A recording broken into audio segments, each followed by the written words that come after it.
Hello, miracle workers! Welcome to another special episode of Unlocking Miracles, Janergy's Guide to Life, Love, and Leadership. And for today's episode, I am so happy and excited to share with you our guest. Our guest is a graduate of BS Accountancy with 13 years of experience in general accounting and 5 years in financial accounting, now serving as accounting and bookkeeping services globally, utilizing her expertise in finance and operational management. She is an expert in financial analysis, forecasting, identifying new market opportunities, and implementing internal controls to ensure adherence to compliance while minimizing business risk. She is a self-motivated and goal-oriented, and she coaches and mentors bookkeepers who wants to explore the freelance world. And currently, she is the founder of Accounting Peoples with 20,000 members. And looking forward to hearing more about what she does. So friends, help me welcome in Unlocking Miracles, Coach Marian Yanyan Labonete. Hi, Yes, Coach. hello. Good evening and good day, Coach Janice. I'm so happy to be here. Finally, yes. So what Hi, are you grateful? everyone. What are you grateful for today, Coach? Sorry, Coach, sorry. What are you grateful for today? For today, of course, yung speaking engagement mo lang a while ago. And of course, na-save tayo after, Karina's calamities. But of course, I'm always grateful sa life. Every day is a blessing. So, things that I'm grateful for. Ayan. Yeah. So for those who are watching us for the very first time, si Coach Yan, I was able to meet her. She reached out to me through my organization, BNI. Yan, lagi ko binibid si BNI dito sa ano na to, sa channel na to. Either BNI or Toastmasters. Yan yung two international organizations that I'm very active. And I'm so surprised that she's actually leading an online group of mga virtual assistants, mga 'di ba, mga freelancers, no? So, Coach Yan, can you tell us a brief background? Bakit ito yung napili mo ng career, no? What made you decide to shift to this career and what's the most fulfilling part of what you do right now? Okay, magandang tanong. Pero medyo bigyan na lang muna natin ng brief background. What's the career ko before ako mapunta dito? So, just a typical Filipino setup na accountant, pinag-graduate ng nanay na nasa abroad o FW for 25 years. And ang sabi ng nanay ko, mag-accountant ka, madaming pera doon. So bilang masunuring anak, sa'yo ikalookan sumunod. Sabi ng nanay, marami daw pera, pero parang, ano na, mamaya natin pag-usapan. But anyway, yeah, through my career, nag-work abroad din ako for 3 years sa Saudi. And then when I come back, nabigyan opportunity maging accounting supervisor and then eventually maging manager here in the Philippines. But most of my career sa manufacturing, iba't ibang lahi, Japan, Australia, and Germany.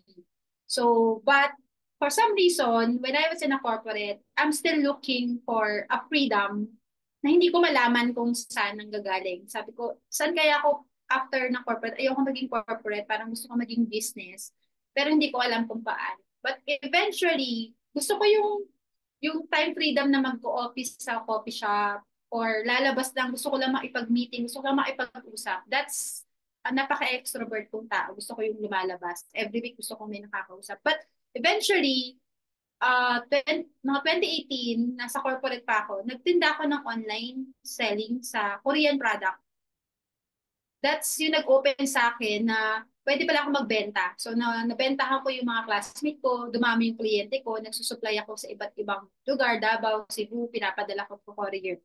Until sa isang friend ko, may nakanotice sa akin na you have a sales potential. Mukhang active ka sa social media, you can be our unit head sa insurance. And that's Manulife. So we have the same company. But yun, ang ginawa ko that time, nag-choose ako ng, parang ito na yung gusto kong path. Gusto ko yung pupunta sa nagbibihis, gusto ko yung nakikipag-meeting, nasa coffee shop. Ito yung gusto ko, time and financial freedom. And then yung advocacy kasi nung career na yun is super fulfilling. Parang gusto ko yung somehow tumutulong talaga, nagtuturo, educate without knowing na I have a potential pa sa ibang bagay. But to cut the story short, 2019 na onboard ako, October 2019, kasagsagan ng career ko sa, ang dami kong na-recruit, ang dami kong sales. I'm one of the top unit head on that unit. And isa ako sa kabago-bago kong rookie, nakakuha akong travel incentive agad sa bangko. Pero di ba nag-pandemic? So, I think, kasagsagan ng pandemic, March 2020, I have 7 cases closed. And April 2020, pandemic, ako yung nakakuha ng 10 cases that time. So, ang bilis ko naka-adapt dun sa changes kahit nakakulong, nakabenta ako. So, but eventually, as time goes, kasi pandemic, nagde-deplete na yung income. Let's face it, commission-based tayo and then people cannot sell na. So, even may mga agent ko na wala, ako na lang nagpo-produce. So, I have to give up and back to corporate. I'm just sharing this to give you the context of why I'm here as a coach. Until na-discover ko na nagtrabaho ko for corporate for March 2021 to August. Pinagsabay ko yung freelancing. Kasi ayoko na sa corporate talaga. Sorry sa term, ayoko na. Suka na ako na makakulong kasi gusto ko lang makawala.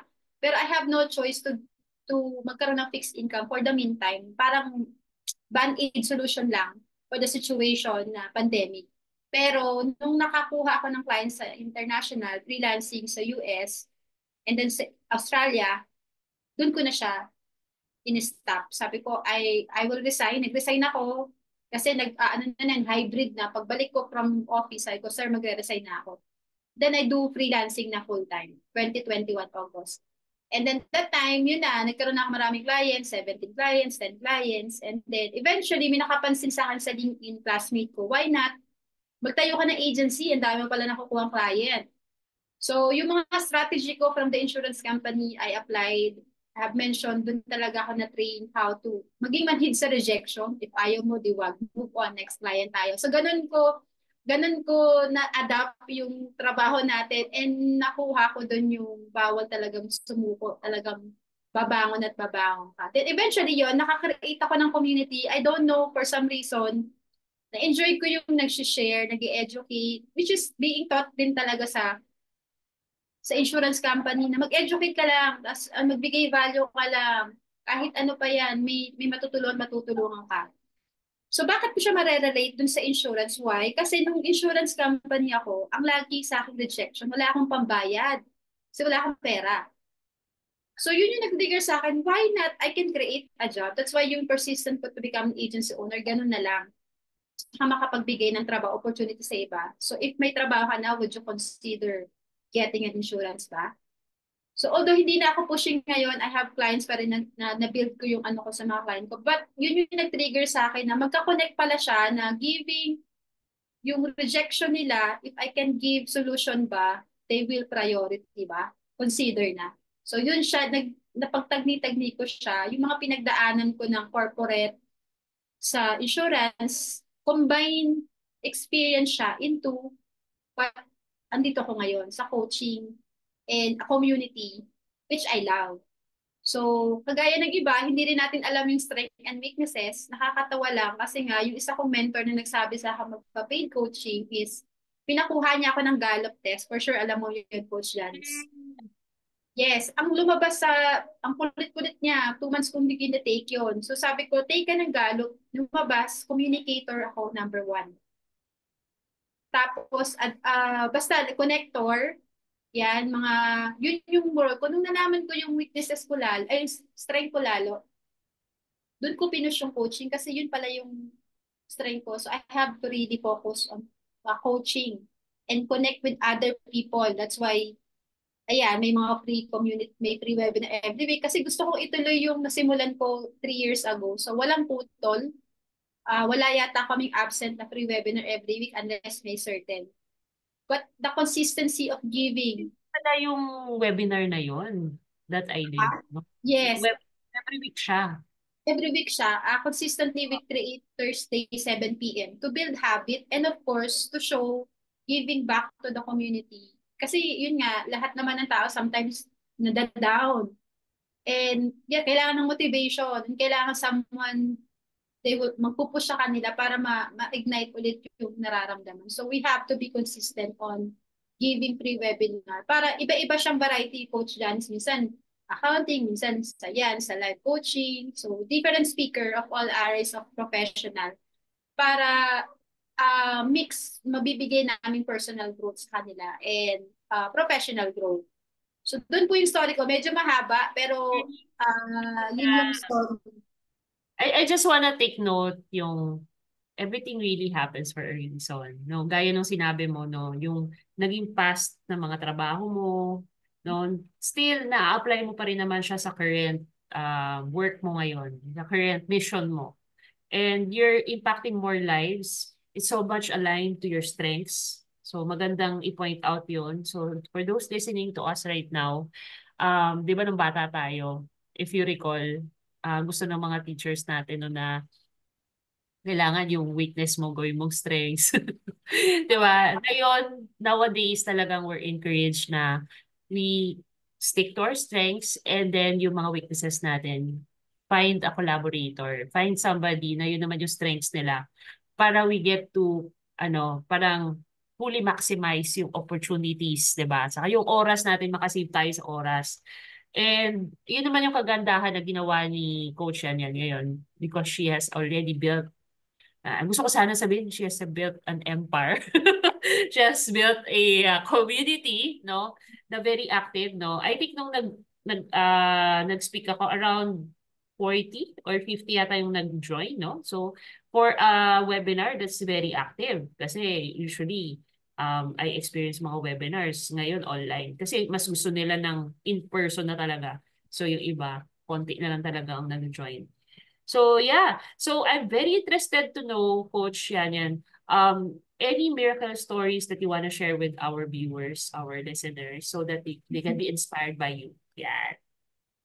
Ayan, so siguro ito sinasabi ko lagi sa mentees ko, sino ba naman ang hindi naapektuhan ng pandemic? That was the best. Sa iba trials talaga siya, pero that's the best opportunity na inopen sa lahat. So sa iba siguro may nawalan sa buhay, naapektuhan, nawalan ng trabaho, but it's really a test of grateful yun, pagiging grateful sa lahat. Sasabi ko nung pandemic, even langgam. Nagpapasalamat ako, naglalakad siya. Kasi di ba nakakulong tayo, yung konting, hey, halaman, may puno. Lahat na appreciate nung nakalabas tayo, tapos nung pandemic, nakakulong tayo.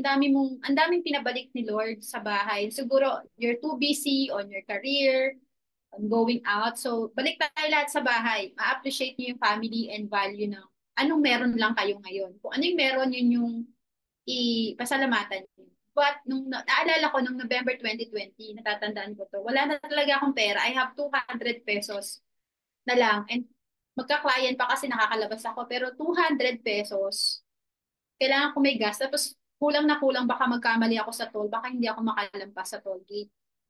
Yun yung time na pinag-pray ko talaga. Sabi ko, Lord, ang hirap makipag-ex-deal kay Lord. Sabi ko, pero that time, humiiyak ang tanda ako. Sabi ko, Lord, palampasin mo ako dito sa struggle na to. Promise, kapag nakalampas ako, babawi ako, gagawin ko lahat para sa lahat. Tutulong. Ganun ko talaga sinabi, tutulong ako. Pero hindi ko pa alam yung way nun kasi November. So, kailangan ko ang tagal, November, tapos nagkatrabaho ako March 2021. Pero, yun nga, ginawa ni Lord yung pandemic. Kailangan ko nung mag-adapt yung pagiging freelancer or work from home. Hindi ko rin siya alam until pandemic. Kagaya ni Miss Rose kayo na nag-share, wala siyang alam kung paano siya kalakaran doon. Pero yun nga, yun yung naging tumulong sa akin na nung nagsisimula ako, wala rin akong alam. So sa mga taong kailangan ng tulong ko paano magsimula, I will definitely help. So yun nga, nung sabi mo nga may captain na nag-overflow na yung blessings, dati hindi, kailangan ko munang mabuo eh. Ako, na-complete ko yung sarili ko in 6 months, binilisan ko yung galaw ko kasi, yun nga eh, adapt quickly, move quickly, wala nang fail fast. Dire-diretso, in 6 months, kinrap ko yung pagiging freelancer, I get clients, then tinuro ko sa iba. And that miracle, ayan, ang dami ng wins sa community, marami ng client, marami na kumikita ng mas malaki pa siguro sa akin, may dollars na income nila, hindi na peso, may nakapagpatayo ng bahay, may mga nakakuha ng kotse. So yung mga lives na nabago because of the community itself. And then you're correct, more on collaborative kasi yung community. We have 3 C's in the community: coaching, community, and collaboration. So, lahat naman ng pinagdadaan natin, minsan hindi natin kayang mag-isa, lalo sa freelancing, kasi mahirap siyang gawin mag-isa. So, dapat may kasama ka talagang tutulong sa'yo para ma-achieve yung getting clients. And mawawalan ka kasi ng client as you go along, eh. Client come and go. Kahit saan namang business, eh, client come and go. So, if you have that community na susupport sa'yo, kasi doon sa community, para na siyang, ano agad eh, ando na lahat sila, parang mag-post ka lang ng hiring, mag-post ka ng opportunities, may makukuha, kailangan mo ng talent, nandun na sila. So, ayun yung naging safe place namin lahat para to grow. Isa't isa, kahit magkakalayo kami, if you notice, lahat nasa Cebu, nasa Davao. So, iba't ibang ano kami, location kami, pero we manage to stay in touch para hawakan yung isa't isa at magtulungan inside the community. I think that's the power of technology right now na nangyari na fast track talaga nung pandemic because of the power of technology. Para nabuksan yung minds natin na, uy, pwede na pa talaga, we can do business na pala even if we're at home. 'Di ba? Hindi na natin kailangan lumipad ng, 'di ba, gumamit ng eroplano, sumakay ng barko, mag-spend ng ilang hours just to do business. And that's the beauty of it. And even we can go abroad globally, 'di ba? Sabi mo nga, you can even earn Okay. dollars while you're at home. And it really breaks the cycle of kailangan yung mindset ba no na you have to be an OFW for you to earn dollars. You have to earn, 'di ba? You have to sacrifice your time with your family just to earn. And yun yung kagandahan eh. Um, so right now sa community ninyo, parang being the leader, parang ano yung pinaka-principle mo that you uphold para ma-maintain nyo yung grupo na intact kayo or mag-grupa kayo further? Meron ka bang prinsipyo na or values na ina-uphold sa community that lets you grow and thrive? Meron bang ganon? May core values talaga kami. Yun talaga yung core values. Accountability, tsaka consistency talaga. Kasi sabi ko nga kanina, kasi pwede namang maggawa kami excuse, di kami a-attend, di kami mag-show up, hindi namin gagawin 7 p.m., hindi namin gagawin habit. Dun sa isa naming coaching, dun sa paid community ko na coaching, every Wednesday, we call it Tambayan. So every Wednesday, may 1 hour lang kami lalabas ka, pakita ka lang, para to build the habit lang. Yun yung turo talaga sa atin sa ano, yun yung na-build ko talagang training dun eh. Pag sinabing Monday, dapat nandun ka 9 a.m., nandun ka, dapat Okay. a-attend ka, support ka, show up ka, and then tinuro sa atin doon may green, yellow. So pinapalo ko talaga yun, dapat go, lagi ka ng green para you can move, gagawa ka ng activity related towards your goal. So as Yes. a leader, ako dapat ang magsimula, follow the leader or walk the talk. So if I will not show up to them, paano pa sila mag-show up? So yun yung naging mantra ko sa loob.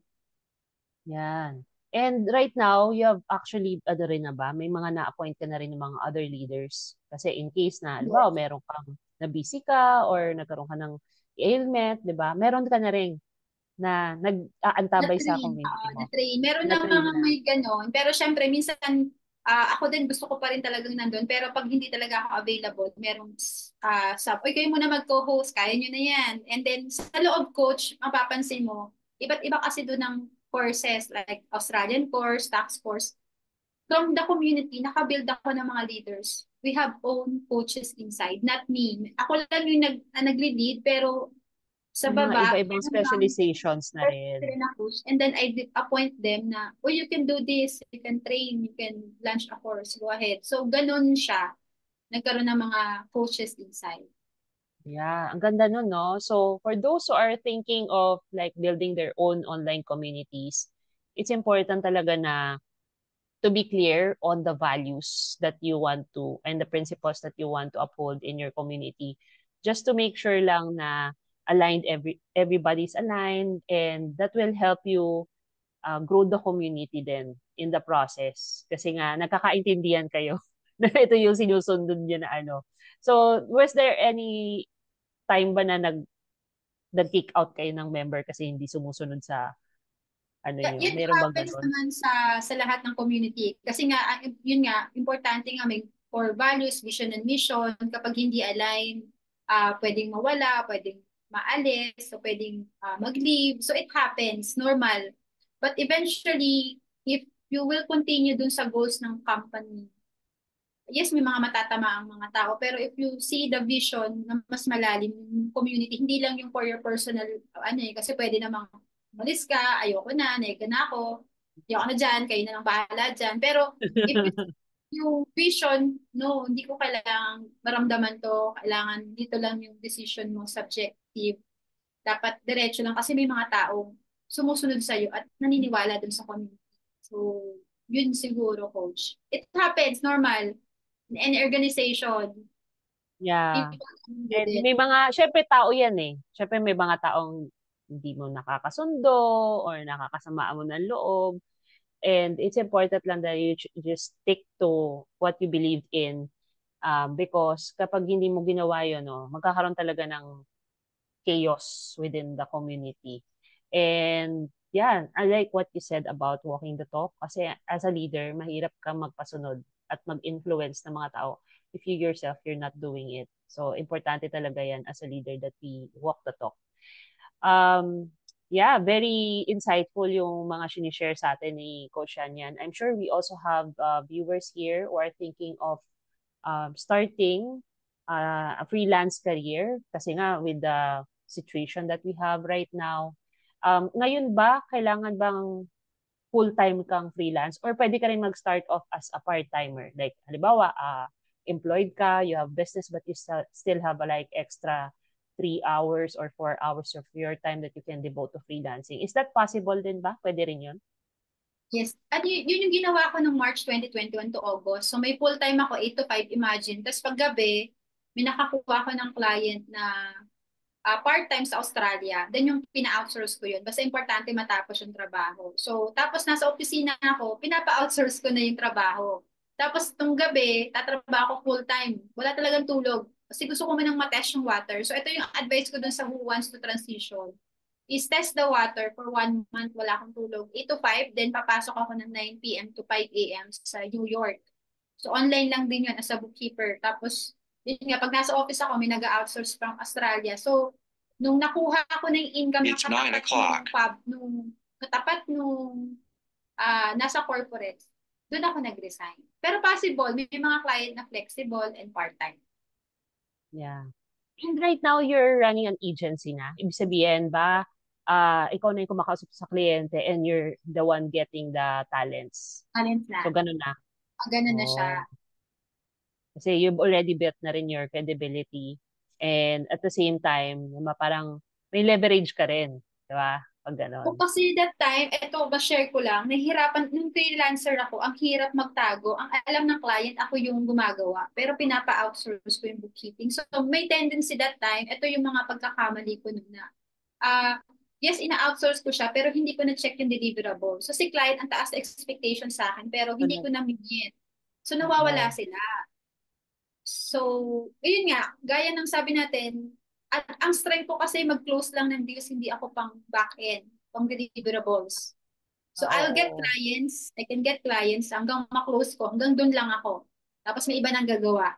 So, nakita ko, Oh, ang power ko is talking to client, giving the services offered, closing sales, what master closer, ganun, di ba turo sa atin? One sitting close, ganun tayo. So, tapos, iti-delegate ko na siya sa iba, sa marunong gumawa ng proposal, sa mga talent, mag-hire na kami. But eventually, the goal is to give work pa din. Yung goal ko pa din naman mag-a-align. So, nag-iba lang ng business model, pero eventually, the goal is the same. hmm. Pag ganun, you're already a business owner in a way, Yes. di ba? Kasi you have, parang hindi mo lang sila empleyado. They're on a per project basis. So, results-oriented if Yes. the output-based, di ba? If they put in the work, they get paid, di ba? So, that's a smart Ganun. way then of putting it. Yeah. Wow, ang ganda, no? So, for those who are thinking of one day going into freelancing, yan, I really encourage you to get in touch with Coach Yan Yan kasi ang dami siyang pwedeng ano. And currently, right now, you're offering coaching and mentoring programs, right? You have courses. We're running to batch 10 na kasi ngayon nga may mentor told me you should be being paid sa ginagawa mo kasi valuable yan. Kasi as an employer, yung kagaya mo, yung hinahanap ng isang employer, yung hindi naman magaling mag-English but can communicate and confidence in a way that they can talk to the client straightforward. Kasi mga culture ng US, ayaw nila ng masyadong nahihiya. Kasi Assertive. as a client, Dapat gusto nila yung assertive someone ka. na assertive, proactive, and you can say what yung feelings mo talaga masabi mo. Then very straight lang sila kung ano yung kaya mong gawin. So yun yung sabi sa akin, ituro mo yan sa iba, paano maging ganyan, para hindi na mahirapan yung client maghanap ng talent. Kasi naturuan mo na sila paano. Even creating yung videos, I coach them. So coaching, it's batch 10 na. Yun nga, ang laman ng coaching, just to give a context, is how to get hard. Kasi unang problem nakita ko nung nagsisimula ako, paano ba ma-notice yung resume? Sa dami na nag-a-apply, paano ka stand out? So ngayong nasa employer side na ako, alam ko talaga na yun talaga yung kailangan mong improve. And how to win interviews. Ito, alam natin to na kapag may kausap ka kahit sino, how you will say, makaklose yung deal without being pushy. If you know what you can offer and your value, you can close. So how to win interviews yun? So ano yung mga tinatanong? Hindi pwede yung lahat ng client mo ba yung client mo. Hindi. May ideal client ka rin. May metrics ka rin sinusundan para masabi mo client mo siya. If you agree with the rate, with the timeline, and with the job description, swak kayo. So may ganon. Then the last would be yun, mga onboarding. Kasi sa accounting, importante na may sinusundan kaming checklist, proposal, ano ba linalaman, pricing especially. Then the number 4 na favorite part ko, dalawa yung favorite ko dun sa phases eh. How to win interviews, tsaka marketing. So sa marketing, Marketing. how to attract leads. Paano ma-attract yung leads sa LinkedIn, sa Facebook group. Kasi ginagawa yan daily, hindi siya magic talaga. Hindi siya yung andyan agad si client. It takes a lot of activities, Yeah. 1 to 2 hours of activities daily, tapos may lalabas at lalabas na result. Tinuturo ko yun. And paano mag-market libre naman ng mag-market eh. There's an social media, pero may ads, pero you can do organically. Kagaya ng sa community, the members are organic. So basta na lang sila pumapasok, kasi narinig dun sa ibang tao. So Referral. referral, testimonya, social media. So it's a combination of all efforts. Sinuturo ko paano siya nabuo na hindi ka na pag na-build mo na yung branding mo, yun kasi daw Mm. yung nangyari sa akin. Actually, iba pa nagsabi, kasi na-build mo kasi yung branding mo sa freelancing world as an accounting freelance bookkeeper. So, know the difference between the branding, marketing, and advertising. So, napaka-importante kasi blood ng business ang marketing and sales. So, if hindi Yes. mo alam kung paano siya ginagawa ng tama, you will run out of leads talaga and client pipeline. So, yun yung Yeah. coaching program. Yan. Very exciting, no? It's how many days yung coaching program mo? Actually, 90 days. Dapat within 90 days yung Days. mentor ko magka-clients na, kasi syempre, nag-deflate na yung mga cash flow. So, dapat within 30 days nga ang hamon ko sa kanila. May mga client na sila, ma-close na sila. Pero 1 year sa community support, 1 year kang nasa loob ng community for all the resources, free ka, pwede magtanong, coaching, then weekly call, we call it accountability call every Wednesday. Yan. Yan. Importante talaga yan, guys, yung accountability. Even sa business talaga. In our organization sa BNI, di ba, we have power teams. We call that power teams. And these power teams, yan yung tinatawag natin na accountability partners. We want to make sure that we're actually doing our part in contributing for the growth of the business of each other. And gaya nung sinabi ni Coach Yan, ang ganda nun if they uphold the value of accountability in their community. Ibig sabihin, it will drive results. Kasi madalas yan talaga yung reason kung bakit hindi nagkakaroon ng resulta. And it only not applies in work. It also applies in health. So in fact, ako ngayon, meron ako 100 days body transformation challenge kasi I'm also wanting to get Ay, fit oo, and healthy. nakikita ko. Di Oo. ba, nakikita mo yan? So, ginagawa ko accountability ang social media. Nagpo-post ako ng mga workout ko. And dual purpose yan. My other reason is also to inspire people to do the same. And natutuwa naman ako, may mga nagbe-message sa akin na, Coach, I will also be doing it. Na-inspire ako sa'yo. Gagawin ko na rin. Okay, good. Di ba? So, ganun hawa-hawa yung energy talaga niyan eh. So, I believe in the saying na you have to have consistent activities and you continue to show up. And yun yung struggle yata minsan ng mga freelancers na ako, I consider myself kahit na nasa business ako, freelancer. Uh, yung bang establishing your routine. Kasi tendency is, yun, tatamarin ka or iba yung ipaprioritize mo sa time mo. Ito, pagka ganyan, kailangan talaga nagta-time block ka. And you know where to put your time and energy to have Yun. results.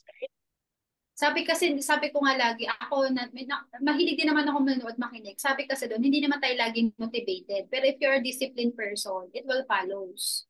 And then natutunan ko doon, na yun nga, daily activities, high energy, high result. So pag tinanong mo ko anong oras na ako nagtatrabaho, I can say 2 to 4 hours lang akong gagawa ng business. And the rest of the day, I can do gym, matutulog ako, lalabas ako, hatid ko yung anak ko. Yun yung freedom. Kaya nga nung tinanong ka na, ano ba yung end of career mo? Ito nasabi ko, ito na siguro yung end of career ko, freelancing. Kasi dito ko nakuha yung both, yung best of the world. Kasi anak Yeah. ko po may autism din. So, importante sa kanya mabantayan siya. So, ako yung sumusundot hatid sa kanya. So, malaking bagay yung freelancing para maging yung time ko sa kanya nakaka-focus. Yeah. Yes. Wow. Very inspiring talaga. I have one final question for you, Coach Yan. Um, if you were given a chance to be reborn again, no, mabuhay ka ulit, would you choose to do the same things or live the same kind of life? Or would you want a different one? And why? Same. And natanong ako niya ng mentor ko, ano ba gusto mo talaga? Dati talaga, nung college, gusto ko maging rockstar. For some reason, gusto Oh, ko si Avril Lavigne, yung nasa mic. Tapos yun nga, nakakatawa lang talaga si Lord. Yung sabi ko kanina, na hindi mo talaga alam. Ang dami natin gustong gawin. Gusto ko niyan, gusto ko ito. Pero sabi ni Lord, stay ka lang. Chillax ka lang, may gagawin ako sa'yo. Wait ka lang. Pero doon ko na-realize, yung paghawa ko ng mic, hindi man ako magaling kumanta. But yung boses ko pala, narinig ko to kay Tony Gonzaga. Si pinipilit niya dati kumanta. Pilit niyang gusto doon. Pero sabi niya, hindi pala, nasa co-host pala siya. So yung gusto natin, minsan yung gusto natin, hindi yan yung gusto ni Lord for us. May iba akong bibigay, chillax ka nga. Tapos yun, dun ko na-realize yung boses ko pala, hindi man ako rockstar, hindi man ako may hawak ng mic. But my voice will be the source of the inspiration of other people. So if I would choose and to be reborn again, I would choose the same path and career. I have no regrets. yeah, beautiful. The voice of inspiration. Ayan. Thank you. Thank you, Coach Anya. Now, I'm giving you the opportunity. Yeah, please share to our viewers your social media accounts. Where can they follow you? And yeah, na-share mo na rin naman yung course mo and any upcoming events that you have in your group. Tomorrow yan. So, with Mommy MK. So, Get Hard, we're giving more opportunities sa mga freelancer or naghahanap ng work. And collaboration, yun ang pinaka-importante tomorrow, sa collaboration. And for the upcoming months, yun lang, continue lang yung free webinars sa community. If you want to join us, Accounting People's FB group community, mga fellow accountants, bookkeepers, CPAs. Pero may open din yun sa mga gustong mag-join na hindi accountant. Kasi nga, since I'm agency owner, gusto ko yung community maging full of talents din. Kasi minsan kailangan na namin ng social media manager, executive assistant. So, feel free to join us sa aming community. And then, may YouTube channel din ako, Yan Labonete. Doon ko sinisave yung mga recording. Like kanina, papanood nila doon for reviews. And then pages, freelancer yan. And for the task-wise, VA Consultancy, FB pages. And of course, on LinkedIn, doon po ako active and doon ko po talaga nakuha ang ibang clients ko from LinkedIn. And malaking bagay po siya for branding and building your reputation and visibility. Marian Labonete po ang LinkedIn. Yes. Yes, please do follow Coach Yan. I'm sure you'll be blessed abundantly kapag you get her as your mentor, especially if you're planning to go into freelancing. 'Di ba? Shortcut na nga yung magkaroon ng mentor para hindi ka na mag-trial and error, 'di ba? That's the best way for you to be successful kagad. And if you follow a good mentor, I'm sure hindi ka maliligaw, no? You'll be on your road to success. So, thank you very much, Coach Yanyan, for spending your precious time. Alam ko, hindi ka pa kumakain. So, thank you very much for the opportunity na makapag-share ka ng iyong experiences and your miracle stories here at Unlocking Miracles. And for those who are watching us for the very first time, encouraging you to subscribe, rate, and follow this podcast, Unlocking Miracles. And please share this to your friends and families para mas mabless pa natin ng mas maraming tao. Thank you very much for watching, and I hope that to see you in the next episode. God bless everyone and continue to unlock more miracles in our lives and be a blessing to more people. Bye-bye. Thank you. Bye-bye.